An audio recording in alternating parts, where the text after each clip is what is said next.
Hello brilliants.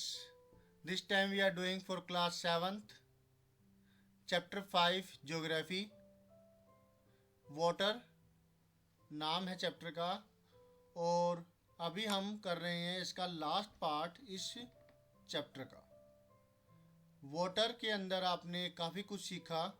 Water cycle क्या होता है, वाटर हमें कैसे मिलता है, किस किस रूप में मिलता है, हर्बेरियम टेरेरियम है ये क्या होता है, वाटर साइकिल क्या होता है। हमने देखा था ओशियंस के बारे में कि ओशियंस कितने हैं, कौन कौन से हैं। हमने उसका पानी का डिस्ट्रीब्यूशन देखा, सैलिनिटी देखी, समुद्र के पानी के अंदर जो सैलिनिटी है कितनी होती है, डेड सी की सैलिनिटी कितनी होती है, डेड सी क्यों कहलाता है ना।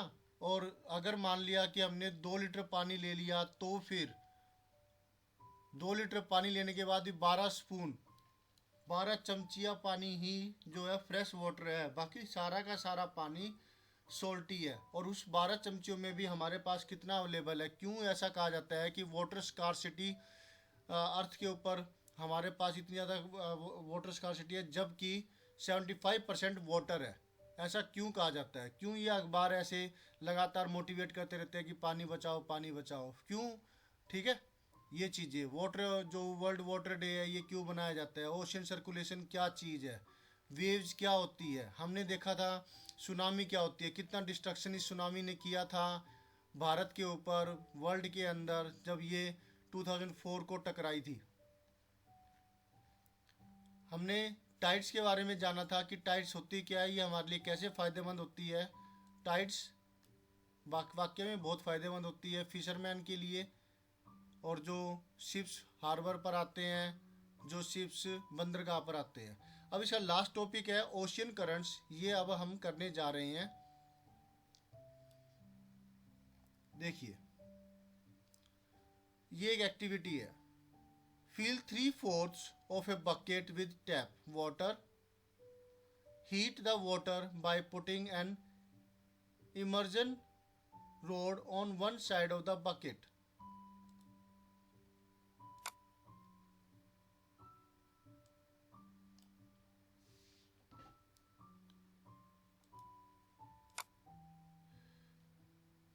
आपको क्या करना है,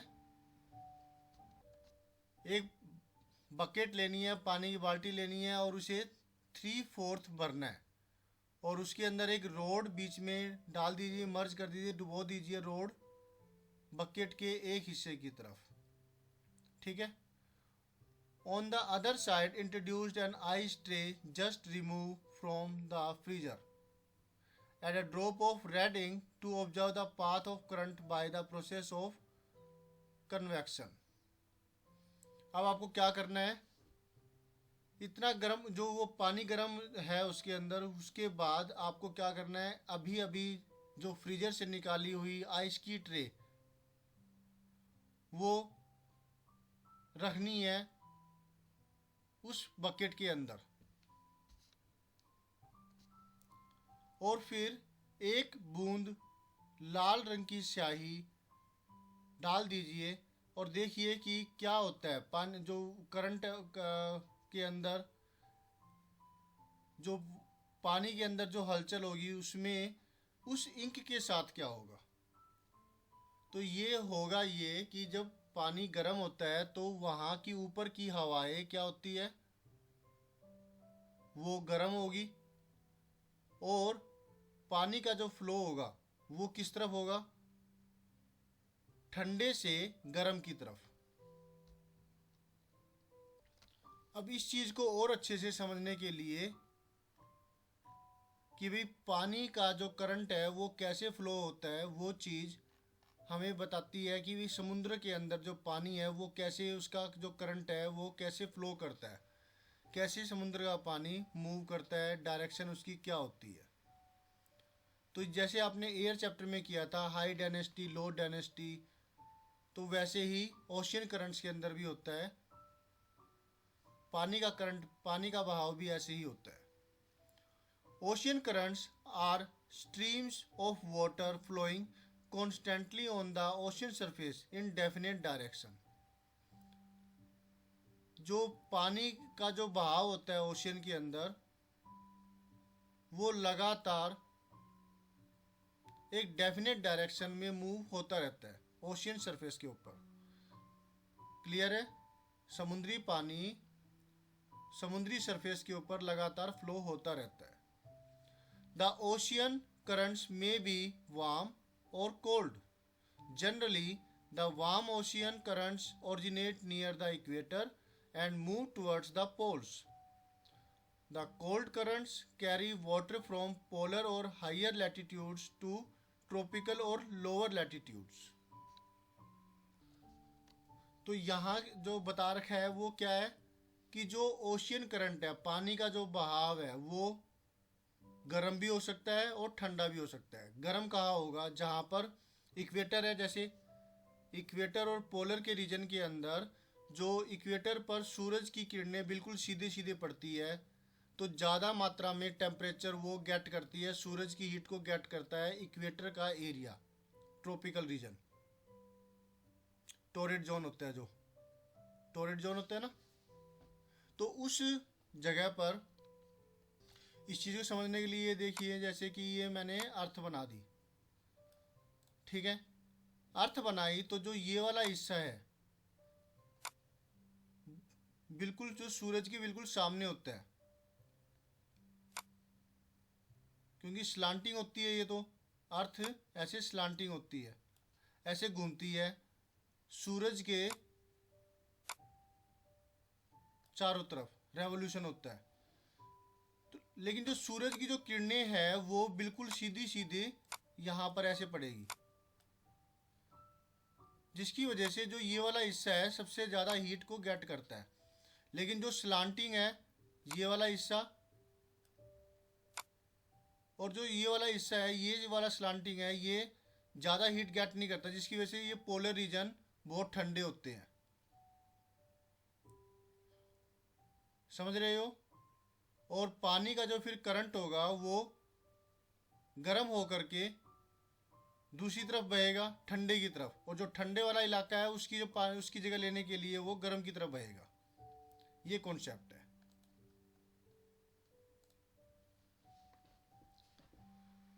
तो जो ओशियन करंट है, जो हो सकता है गर्म भी हो सकता है ठंडा भी हो। जनरली पानी क्या करता है, वार्म जो ओशियन करंट होता है वो इक्वेटर के पास में होता है और वो पोल्स की तरफ बहता है। और जो कोल्ड करंट है, ठंडा जो करंट है, ठंडा बहाव है पानी का, वो पोलर रीजन से हायर लैटिट्यूड्स की तरफ, यानी कि जो ऊपर की तरफ, हायर लैटिट्यूड्स क्या होगा, तो जो ये वाला जो है ये पोलर रीजन है, तो इससे हायर लैटिट्यूड्स यानी कि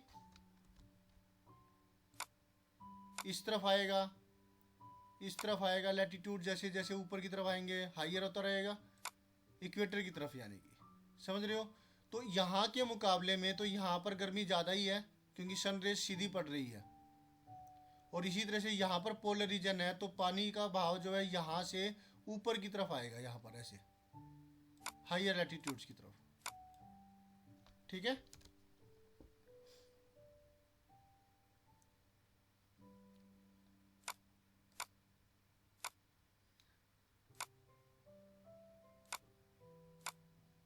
तो क्वेश्चन बना हुआ है from where to where warm and cold ocean currents move. तो जो वार्म जो है वो वार्मर प्लेस से पोलर रीजन की तरफ जाएगा, ठंडे इलाके की तरफ जाएगा, और जो कोल्ड ओशियन करंट है वो पोलर रीजन से गर्म हायर लैटिट्यूड्स की तरफ जाएगा। ये फ्लो ऑफ करंट है पानी का। नेक्स्ट है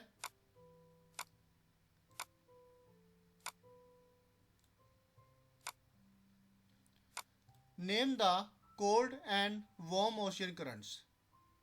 कोल्ड और वार्म ओशियन करंट्स को नाम दीजिए। The Labrador ocean current is cold current while the gulf stream is a warm current. ये एग्जाम्पल हो गए वार्म करंट और कोल्ड करंट के। इस ओशियन का जो पानी है वो कोल्ड करंट कहलाएगा, क्योंकि वो ठंडे इलाके से आएगा। और ये गल्फ स्ट्रीम है, ये वार्म करंट कहलाएगा, क्योंकि यहाँ से पानी गर्म होकर के ठंडे इलाके की तरफ जाता है। Next information part. तो ये ना आपके 1 मार्क 2 मार्क इस तरीके से क्वेश्चन बन सकते हैं और आप इनको इस तरीके से लर्न भी कीजिए। यहाँ पर क्वेश्चन है इसके लिए, what is the effect of the cooler and hotter ocean currents in these regions.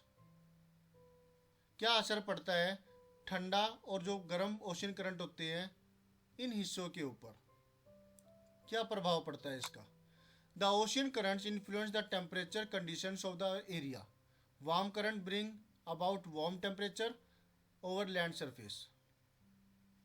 तो जो इसकी वजह से जो टेम्परेचर कंडीशन ज़मीन के ऊपर भी जो लेकर के आता है वो वहाँ का एनवायरनमेंट वैसा ही कर देता है। तो जो वार्म करंट होगा तो वो वार्म टेम्परेचर लेकर के आएगा, जो कोल्ड करंट होगा वो कोल्ड टेम्परेचर लेकर के आएगा।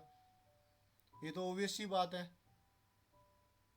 Next, the areas where the warm and cold currents meet provide. लेकिन अब इसमें कंफ्यूज मत होइएगा, अब ये भी उस चीज़ के ऊपर डिपेंड करती है कि भाई अब सरफेस मान लिया वो कोल्ड टेम्परेचर है वहाँ पर, लेकिन ज़मीन के मुकाबले में गर्म है या ठंडा है, उस पर डिपेंड करता है कि हवाएं कहाँ से कहाँ बहेगी। वो लैंड ब्रिज सी ब्रिज को इसमें मिक्स मत कीजिएगा, वो वही कॉन्सेप्ट रहेगा कि दोनों में टेम्परेचर डिफरेंस कितना है। अगर मान लिया समुद्र का पानी गर्म है तो फिर उस वक्त ज़मीन के मुकाबले में तो ओबियसली वहाँ का जो लैंड ब्रिज ही बहेगी, क्योंकि तब फिर मिट्टी से हवाएं बहेगी, ज़मीन से हवाएं बहेगी और समुद्र की तरफ जाएगी। तो ये टेम्परेचर डिफरेंस पे डिपेंड करता है हवाएं कहाँ से कहाँ बहेगी, और यही बात डिपेंड करती है कि समुद्र के पानी का टेम्परेचर क्या है दूसरे पानी के मुकाबले में, तो करंट उस तरह फ्लो करेगा। अगर समुद्र का पानी ठंडा है तो वो ठंडे से गर्म की तरफ बहेगा, और अगर गर्म है तो गर्म से ठंडे की तरफ बहेगा। The areas where the warm and cold currents meet provide the best fishing ground of the world. World का सबसे बढ़िया फिशिंग ग्राउंड वो होगा, तो ये जहाँ पर ये दोनों करंट मिलते हैं ना, गर्म और ठंडा, वहाँ पर बहुत ही अच्छा इलाका होता है फिशिंग करने के लिए। क्योंकि वहाँ पर फिशिंग क्या होगी, फिश लोग हैं वो काफ़ी अच्छे से ज़्यादा मात्रा में मिलती है, क्योंकि उन्हें लगता है कि ये जगह ठीक है, बिल्कुल ना गर्मी है ना सर्दी है, उस टाइप से है ना। तो ये जो क्वेश्चन बनता है इसके ऊपर, which provide the best fishing grounds. तो मिलना, गर्म करंट और ठंडा करंट जो पानी का है उनका आपस में मिलना, ये बेस्ट ग्राउंड प्रोवाइड करता है फिशिंग के लिए, वर्ल्ड का बेस्ट। 1 मार्क क्वेश्चन में आ गया ये। नेक्स्ट पार्ट,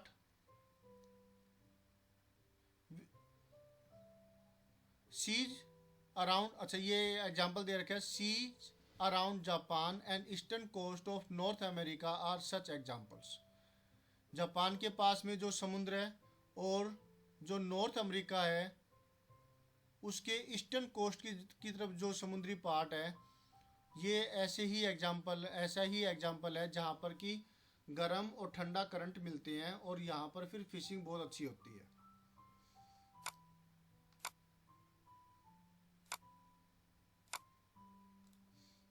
अब ये क्वेश्चन है, what is the limitation where the cool and warm current meet.